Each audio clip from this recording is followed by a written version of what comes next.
Welcome to our 2023 Wildwood Lodge 40F den. Starting right at the back corner here, we get your power inlet. So on your short cord, you're going to find a little notch in the bottom corner there. Lines up with that notch there. Plug it on in. Little threaded collar there to really lock it into place. As simple as that.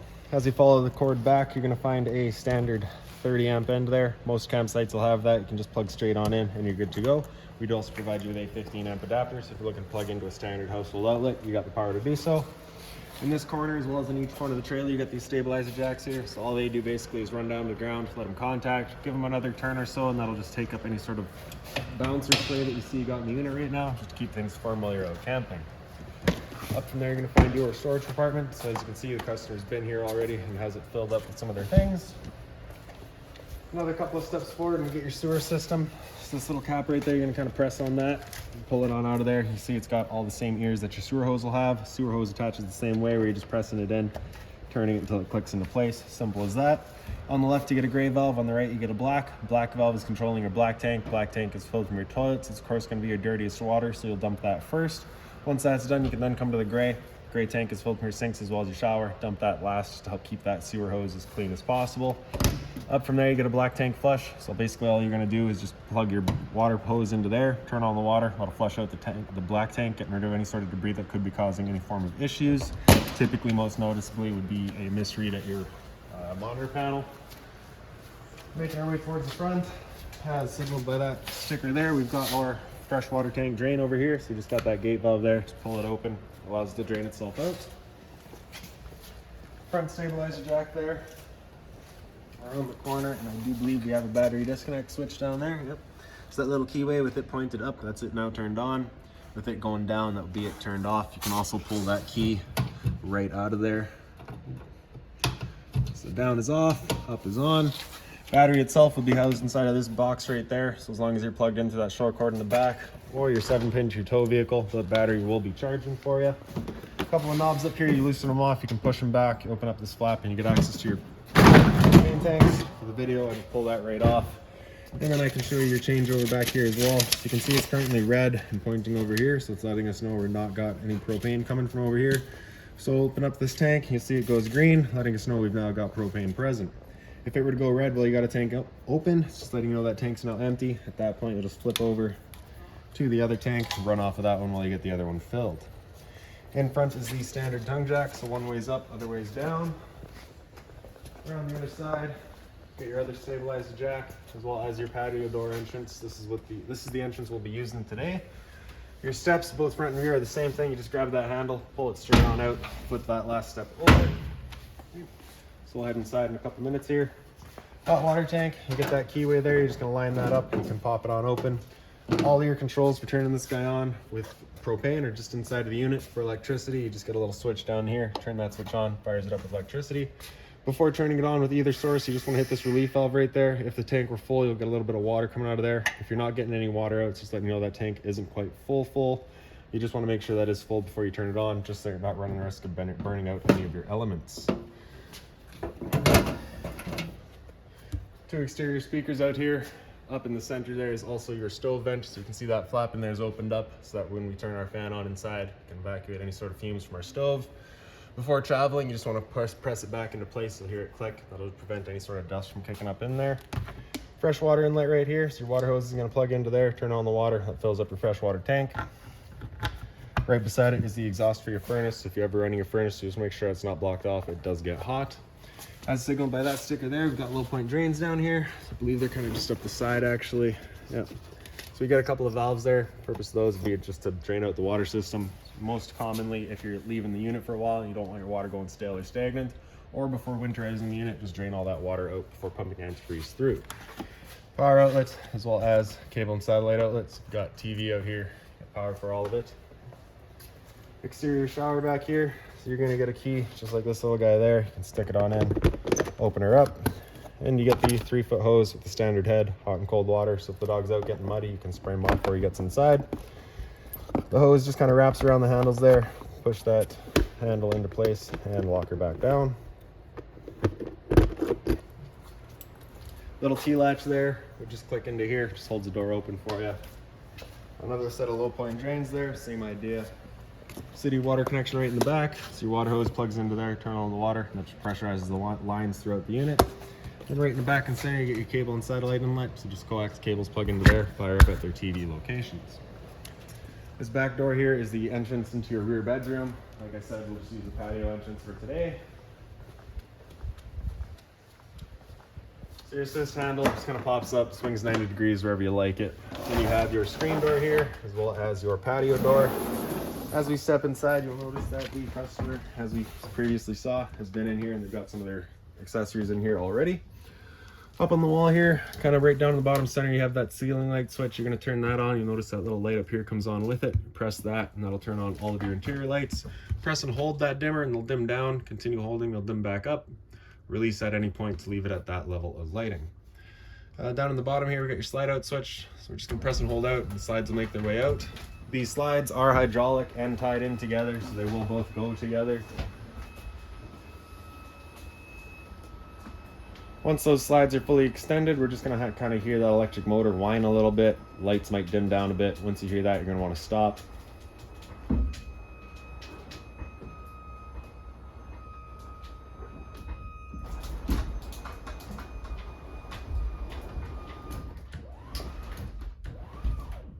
All right, it's just like that.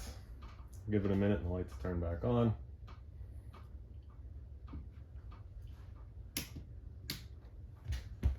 There we go. So on the bottom here, all the way on the left, you get your outside speaker lights, just as a little blue light inside of your outside speakers there, just as a little accent. Your light button right there, light switch right there as well. I believe it's a porch light outside. Water heater here, just turn that switch on, you get that light there letting you know the ignition sequence will start. Once that sequence is started, that light's going to go out. It'll try that 3 times. If after the 3rd try it hasn't fired up, this guy will come on and stay on. At that point, just off and back on to reset it.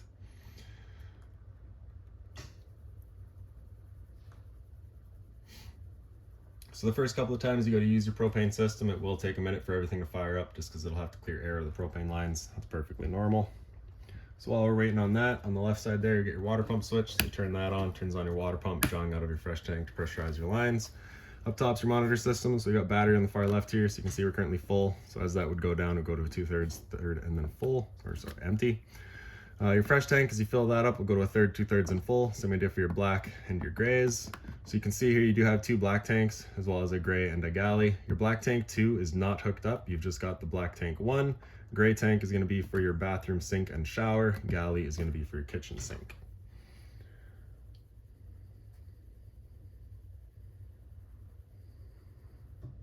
So that was the 3rd try on the hot water tank. So like I was saying earlier, at this point, just off, back on to reset it. And if you are having an issue similar to what we're having, where propane things just don't work, we're just going to start by firing up first the stove, just because that seems to clear the air out of the lines the fastest. So if we're turning that guy on, you're just turning him over to that little flame, hit him with the sparker, and you can see it just fires up once the air is clear out of the lines. And the bifold cover just flips up and back. So stood here now, you can actually hear the whir of that hot water tank, the flame there, so we know that's good. This big switch up top here is for your ceiling fans. As you turn that on, this guy will start going. On the back side here, you can see the directional arrows. That's just which way it's, or what it's doing with the air. So right now it's going to be pushing it down. You can flip it around and have it pull it up. And then you get your little chain there to change all your speeds. The dimmer switch there is for your main lights. And then on the left side here, you get your awning. So press and hold, extend, and that awning will make its way out. We really don't have too far to go today, but I can kind of give you the gist of it. So as we come on out, and once you get to the end, you will see a little white flap, as well as the black and metal tube. Once you see that, you would stop. If you were to continue extending, it can actually wind itself up backwards, in which case your fabric would then be underneath the tube, allowing it to then hold water, accelerating the growth of mold and mildew. If it were to start raining, it's of course going to hold some water anyways. So what you can do is grab either arm, front or rear, just kind of pull it in. Notice how that takes that angle there. That just changes the pitch of the awning out at the head, allowing water to then run off. I feel like that angle better because it does give you a bit more shade. You can do the same thing with your both arms. Before you bring it back in though, you just make sure these guys are back out as straight as possible, just so you're not running the risk of bending them. Then we can press and hold the tract. Again, just watching to make sure that your fabric stays over top the tube.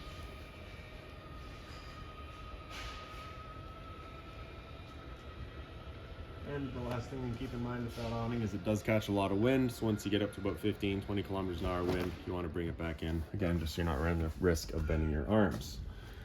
Scan that guy right there, kind of bring you up to all of your owner's manuals, anything like that. Any sort of information that Forest River has in the unit, you'll find right through there. GFI protected outlet, so test on the bottom, reset on top. GFI outlet right beside it as well. Your patio door does have the little slider there, so you can kind of close things off. This light switch right there just kind of does that accent all across the bottom. Fire extinguisher, standard, pull the pin, point and shoot. In your entertainment area here, so you have, of course, your stereo, pretty straightforward. Power button there turns it on. Mode, you can cycle through all of that. Get your volume controls. Zone 1 is going to be the sound bar itself. Zone 2 is your outside set of speakers. The fireplace down below it. Power button's on the right. And really, it's pretty straightforward. All the switches are labeled. Lights throughout the unit, just on their own center push buttons there if you need them. And just kind of storage space across the top. The customer's been in. Do have the one recliner there for you as well. I believe the trigger for it is just on the side there. Yep. Lights in the slide out, just on their own side push buttons there. Emergency exit signified by the red handle. You just pull that in towards yourself, open it up with the screen. It just slides on open, then you'd hop on out. Same thing for the other two. Same lights here as well. Just this one's kind of towards the down instead of being just on the side. The couch here does also fold out, basically taking your two back cushions, throw them off to the side, pick up the base here, and then I can just show you real quick down here. You kind of have this little leg that would fold out, kind of sits down on the floor there for you, props it up. The back half would then fold down to fill in the rear gap. Then you have your dinette here as well. Blinds throughout the unit are all these slow rise. You just kind of sit wherever you leave them. Whenever you're done, just kind of snap them and run back up. Couple of light switches on the side here. They're just accent lights. The one on the left does the ones on the bottom there. The one on the right does your right above the what's it called there? Slide out. The mobile head, hot and cold water. You do also have kind of, the ability to move it wherever you like. You also have the shower head feature there. The folding sink cover. Right? So it is stainless. If you need to kind of put something hot on there, you can. LP detector, propane side breathing air. It sits on the floor. That guy detects it and starts going off just like a smoke detector would. Then you have some storage down here as well. This is also where you're going to find access to that hot water heater. So if you're looking to bypass it, winterize the unit yourself once it comes time, it's straight back there. A little bit of storage space. Some more down here. We've been through the stove. We did the stove top, the oven, turn it over to that little pilot light, hit it with a sparker. And again, just clears that air out. You'll see that pilot light get going in the back.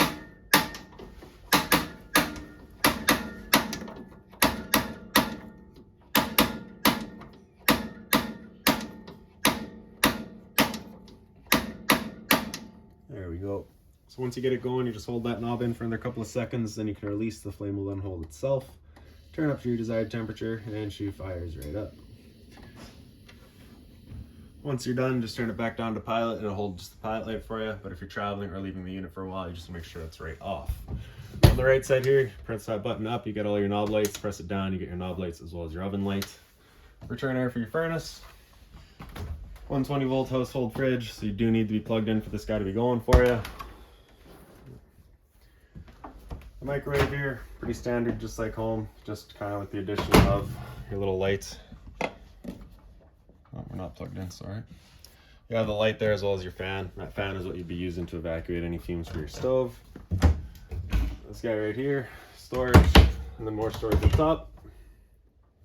Okay. A little liquor cabinet over here, we can call it. And a pantry in the back.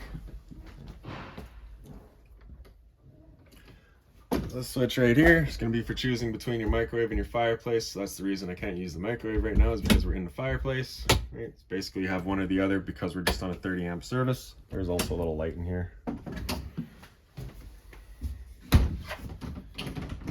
Right around the corner from there we get your thermostat. Press that bottom bar to wake it up. Hit it again, it'll go into fan low. It's just going to move the air, just going to turn on the air conditioning fan and just move some air around with the low fan. Fan high is again just moving air at the high fan. Cool high is going to leave the high fan on all the time, with cooling coming in and out as needed to achieve your target temperature. Same idea in cool low, except now it's just going to use the low fan.